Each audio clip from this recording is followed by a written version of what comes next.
తొలి రాత్రి ఎదురు చూసే తూరుపేమో చుక్క చూపే కొల్లలేమో పరుగునొచ్చే దూతలేమో పొగడవచ్చే పుట్టాడు పుట్టాడు రో రారాజు మెస్సయ్య పుట్టాడు రో మన కోసం పుట్టాడు పుట్టాడు రో రారాజు మెస్సయ్య పుట్టాడు రో మన కోసం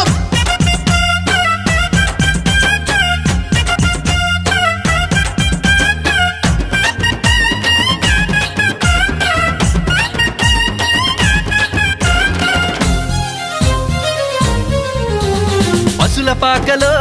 పరమాత్ముడు చల్లని చూపులోడు సక్కనోడు ఆకాశమంతా మనసున్నోడు నీ వెట్టివాడవైనా నెట్టివేయడు పశుల పాకలో పరమాత్ముడు చల్లని చూపులోడు